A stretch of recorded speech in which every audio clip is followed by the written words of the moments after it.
and to bring someone like Common in to bring out like a like the fucking antagonist and the killer, kind of like the plot twist.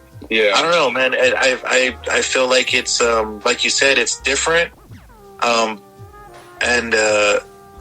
I feel like if it was released before fucking Taken, it would have had a better success, because it did get shuffled in, with the rest of the movie. Yeah.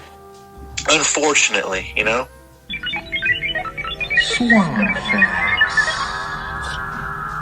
So the actor Nick Nolte, who comes out who makes a cameo in this film under the last name Conlon, actually shows up he's in Warrior under the same name.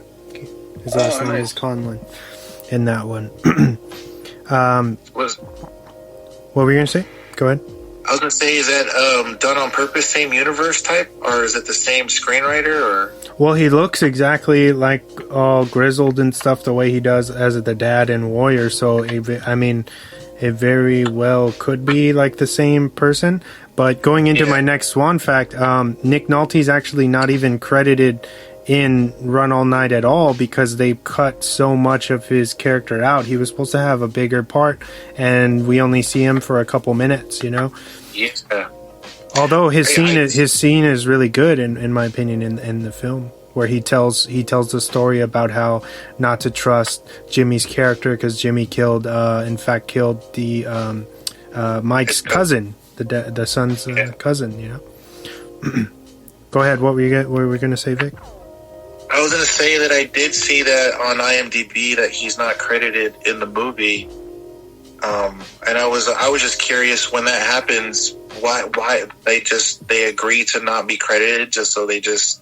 He probably usually it's he was probably upset, and it was just like, fuck it, like just take me off or whatever. Yeah. In the same way, like when you write, say a screenwriter writes something and the studio buys it and they're going to put your name on it, but they changed all this stuff, so it's like they totally fucked up the script, And if you don't agree with that, you can say, take my name off it. I don't want to be credited for this. And then you can put an alias name, actually. That's something you can do. Yeah. Crazy. Well, I think he kind of stole the scene in that one. Yeah, dude.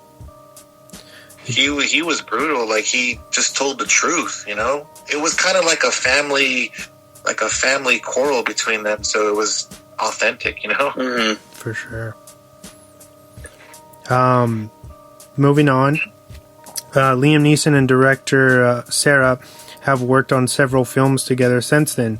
Nonstop, Unknown, and Commuter all were the same director as this one, actually. Oh, wow. I haven't seen those yet. So they're obviously buddies, right? Yeah. Obviously, they have good chemistry together. Yeah. We talked about Junkie XL, right?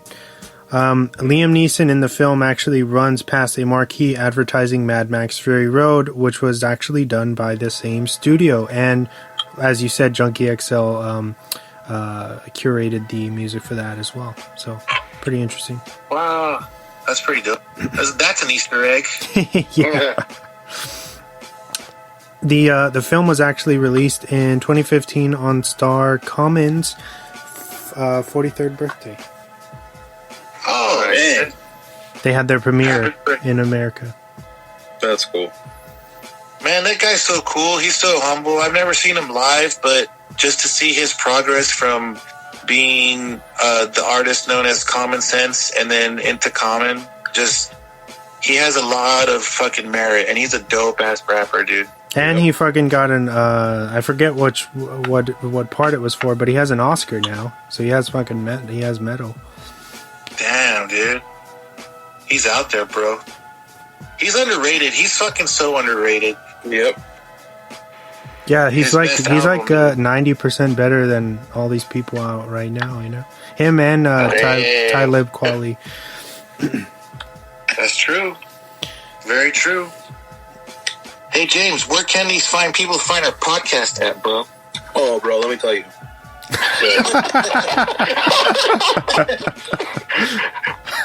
right. Let me holler at your player. Hold on. Let me put this water bottle down. Let me get it ready. See, this is what you do. This is what you do. Let me holler at your player real quick. Hey, don't. Hey.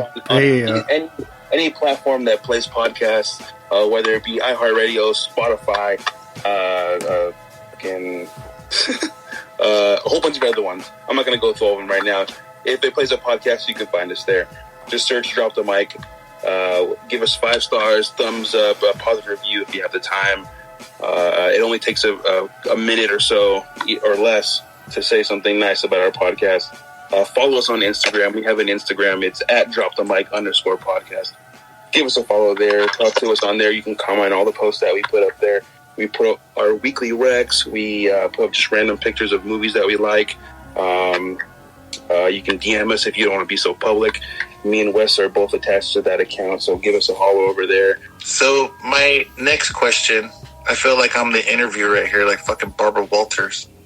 What is next week, dude? Who has next week? James has a thing for Ed Harris, dude, because the last 2 picks, Snowpiercer and Running All Night, Ed Harris in it, dude. That's just a coincidence, bro. He had the man crush, dude. So whose pick is it for next week's movie focus? I think Do we have something lined up? it's isn't it my pick? It goes James, Yeah. me. Yeah, it's yours. All right. So I had a couple that I've been debating, but I think I'll do, since it's on Netflix and readily available for everybody to check out easily. Let's do The Babysitter. Oh, nice. I've been wanting to do that one too. I've seen it one time. Awesome. Nice. Yeah. I've never seen it, so I think I've seen it come up on Netflix, and I've asked Oneris about that, and I was like, "Yeah, that's the one that Wesley likes, right?" Yeah, that one's sick. I think Vic will like it because it's very like a black comedy, you know, very interesting. Yeah, it's dark. Mhm. It's great. So yeah, that's coming next week. The Babysitter. Well, that's cool. We're going back to like minor comedy horror. So, Yeah, I wanted to switch up the vibe a little bit. So yeah, very cool. I'm with it. Hey, I have a request for next episode, though. Okay. Yeah. Can you open it with John Kassir? John Kassir? With the Crypt Keeper? Yeah, dude. Of course. Said it's gonna be a horror. Said it's gonna be a horror comedy film, and he's kind of horror comedy. Since he's kind of trending right now amongst the podcast community. Oh. No, yeah. Our swag has some teeth marks on it. Yeah. I heard it was Shark Week. There's been a lot of sharks out there biting stuff. Shark Week. Cole's biting into jawbreakers right now. Hello, kitties. All right, so Babysitter. No, do you know what though? I was gonna point out to James, if it wasn't Run All Night, it would have been fucking Dazed and Confused, right? Yes. We should do that one next time as your choice. Hey, bro, don't be telling me what to pick, man. I'm trying to. Damn. You're trying to flex on me. It was a suggestion. I suggest you do it. I suggest you do it for your next. You know what? Maybe I will, but not because you told me. Yeah. All right, guys, I gotta go. It's getting late for me. For sure, Rang. Good having you. Good Alright, players. All right, guys. Good night, guys. Nice chatting. Safe. Alright, guys. Have fun. Have a good one. Happy Friday. Oh, yeah. Happy Friday.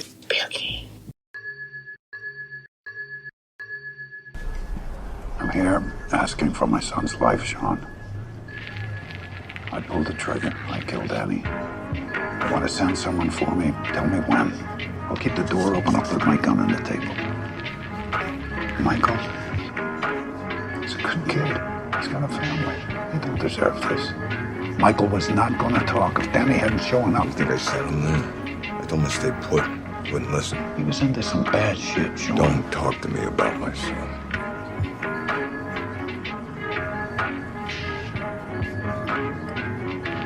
do what I have to do to protect Michael. That means I gotta talk to someone. Talk to someone. Cops, John Harding, things I know. Things that mattered 20 years ago.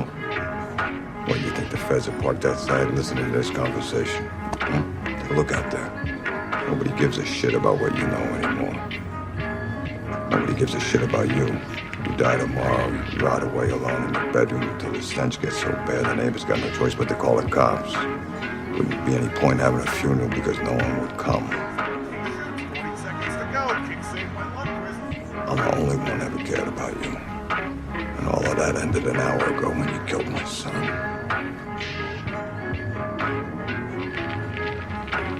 I'm coming after your boy with everything I got. I won't let you take him, Sean. You got no choice. And when it's done, and it will be done, you and I are gonna meet back here at this restaurant, at this same table that I used to share with my boy, and I'm gonna look you in the eyes just like you're looking me in the eyes right now. And I'm gonna see how empty they are without your son in the world.